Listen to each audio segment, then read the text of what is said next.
시청자 여러분 안녕하십니까? 뉴스데스크 강원입니다. 정부의 내년도 최종 예산안에서 2021년 동계아시안게임 개최 예산이 전혀 반영되지 않았습니다. 평창올림픽 이후 올림픽 유산을 이끌 사업으로 동계아시안게임을 추진했던 강원도로서는 큰 난관을 만났습니다. 이재규 기자가 취재했습니다. 최문순 강원도지사는 지난 2월 강원도에서 2021년 동계아시안게임을 개최하겠다고 선언했습니다. 그리고 개최 비용 50억 원을 정부에 요구했습니다. 하지만 내년 정부 예산안에 한 푼도 반영되지 않았습니다. 대회 인지도와 관심도가 동계올림픽보다도 현저히 낮아 경제성이 높지 않다는 정부 입장이 반영됐습니다. 하지만 강원도는 이달 중순까지 아시안게임 유치 용역을 완료한 뒤 대회 개최 신청서를 제출하는 등 계획된 유치 작업을 계속할 예정입니다. 대한체육회, 문화체육관광부, 또 기재부의 심의를 거쳐서 최종 확정되면은 저희가 OCA의 유치 신청서를 제출할 계획으로 했습니다.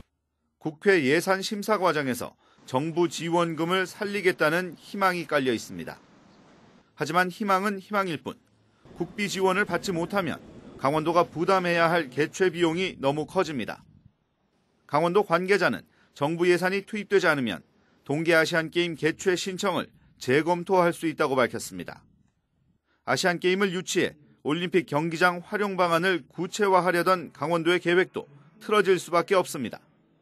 최문순 도지사가 공식 석상에서 수차례 언급했던 동계아시안게임 남북 공동 개최가 과연 가능할지 주목됩니다.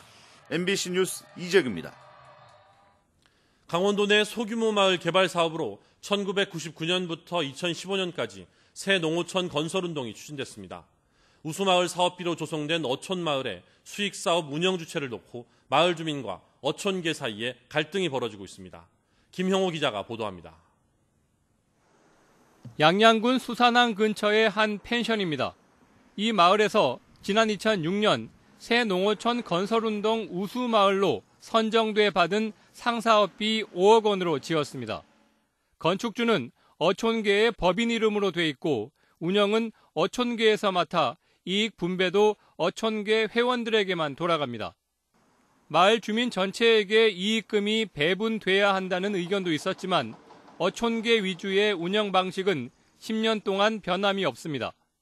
그때 살던 사람 한 40몇 가구나 50가구 있는 사람들이 꽃밭을 하나 맸을 거고 청소를 하나 해도 했을 거고 이랬을 텐데 그분이 뭐 나중에 와서도 내도 거기 권리가 있다 하면은 그건 좀 어불성설 아니겠어요? 새 농어촌 건설운동 사업이 시작된 이후 어촌마을의 수익사업, 운영 주체 갈등은 계속되고 있습니다. 새 농어촌 건설운동 사업에서 어촌이 우수마을로 선정된 것은 17군데에 달하는데 대부분 어촌계에서 상사업비를 받아 사업을 운영했습니다. 강원도는 어촌계를 보고 상금을 준 것은 아니라고 말하고 있지만 마을별로 특수한 상황을 알 수 없기 때문에 관여하기는 어렵다는 입장입니다. 어촌 마을이다 보니까 비어업인들이 비중이 상당히 적었고 그분들이 이 사업에 동참을 하지 않은 상태였고 그랬을 경우가 있을 수 있다는 거죠. 그러다 보니 그분들이 관리 행사를 하려고 하시는 거고. 현재로서는 어촌마을 수익사업의 재산관리 감독기간이 대부분 끝나 해당 시군도 갈등 해결에 관여하기 어려운 상황입니다. MBC 뉴스 김영호입니다. 삼척 시민들이 즐겨 찾는 산책로인 광진산이 훼손될 처지에 놓였습니다. 국방과학연구소의 연구시설이 들어서면서 등산로까지 깎여나가 시민들이 아쉬워하고 있습니다. 이형진 기자의 보도입니다. 삼척시 교동에 위치한 광진산입니다. 울창한 소나무 숲 사이로 동해 바다가 내려다 보이고 능선을 따라 산책 등산로가 잘 조성돼 있습니다.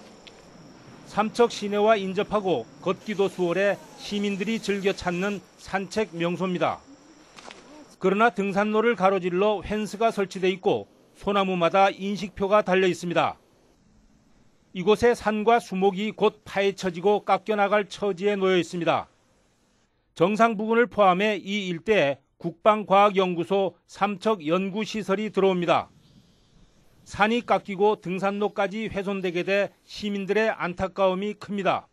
소나무가 너무 울창해서 그 많은 피톤치도 쏟아지고 공기도 좋고 참 좋은 등산로였는데 이게 지금 반주로 든 것도 섭섭한데 이게 만약에 더 확장돼서 점점 더 없어진다면 아마 많은 시민들이 참 안타까워할 것 같아요. 전망도 좋고 소나무도 많고 한데 우리 등산로로는 여기가 삼척에서는 이곳이 제일 좋거든요.